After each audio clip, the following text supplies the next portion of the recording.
देश में आप रहते हैं, उस देश पर कोई दूसरा देश आकर या उसकी सेना आकर कब्जा कर ले तो क्या होगा? यह मंजर कितना खौफनाक होगा ये तो आप समझ ही पा रहे होंगे। और आज कुछ ऐसा ही हो रहा है अफगानिस्तान के लोगों के साथ, जहां पर तालिबान ने अपना कब्जा कर लिया है। पर सवाल यह उठता है कि अफगानिस्तान की सेना आखिर कर क्या रही थी? उन्होंने तालिबानियों को अंदर आने कैसे दिया?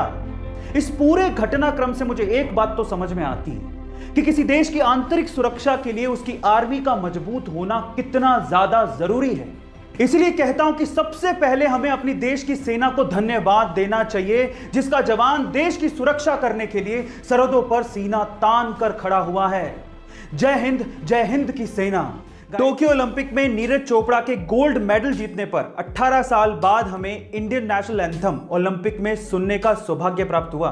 लेकिन सवाल यह है कि नेशनल एंथम की शुरुआत सबसे पहले किसने की? चलिए मैं आपको बताता हूं। सबसे पहले नेशनल एंथम की शुरुआत करने वाला देश था जापान। लेकिन मैं आपकी जानकारी के लिए आपको बता दूं कि ग्रीस ऐसा देश है जिसका नेशनल एंथम सबसे लंबा है।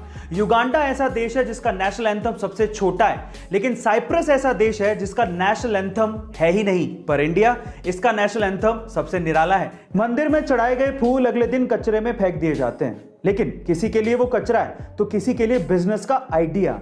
जी हां गाइस, आप ठीक सुन रहे हैं। कानपुर के अंकित अग्रवाल ने ऐसे ही कचरे के फूलों से अपने बिजनेस का आइडिया निकाल लिया। उनके स्टार्टअप का नाम है फूल।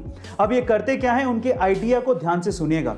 सबसे पहले तो मंदिर में चढ़ाए गए फूल जो कि अगले दिन कचरे में फेंक दिए जाते हैं, उनको ये लोग इकट्ठा करते हैं और उसके बाद उन्हें प्रोसेस करने के बाद बहुत अच्छी क्वालिटी की अगरबत्ती और धूप बत्ती बनाई जाती है। अब ये आइडिया इतना फैंटास्टिक क्यों है? क्योंकि ये दो सॉल्यूशन देता है। पहला तो फूलों का कचरा कम हो गया है और दूसरा उसी से ही एम्प्लॉयमेंट जनरेट हो रहा है। भारत ने अभी तक टोक्यो ओलंपिक में 2 ही मेडल अपने नाम किए हैं, जिसमें से एक है सिल्वर और दूसरा है ब्रॉन्ज।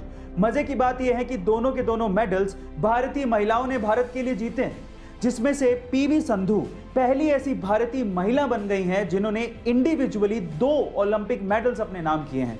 सबसे पहले तो लास्ट संडे को उन्होंने चाइना के खिलाड़ी को हराकर ब्रॉन्ज मेडल अपने नाम किया और फिर उससे पहले 2016 में रियो ओलंपिक में सिल्वर मेडल जीता था। इसी तरह से भारतीय इतिहास की वो पहली ऐसी महिला हैं जिन्होंने 2 इंडिविजुअल ओलंपिक मेडल्स अपने नाम किए हैं।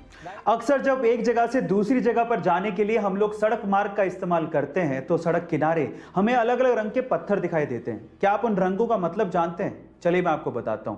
देखिए, अगर आपको पीले रंग का पत्थर दिखे तो इसका मतलब वो नेशनल हाईवे है और वो सेंट्रल गवर्नमेंट के अधीन आता है। इसके अलावा जब आपको ग्रीन कलर का पत्थर दिखे तो इसका मतलब वो स्टेट हाईवे है और वो स्टेट गवर्नमेंट के अधीन आता है। जब काले रंग का पत्थर दिखे तो आप बड़े शहर या जिले में एंटर कर चुके हैं और जब आपको लाल रंग का पत्थर दिखे तो इसका मतलब यह है कि वो सड़क प्रधानमंत्री ग्रामीण सड़क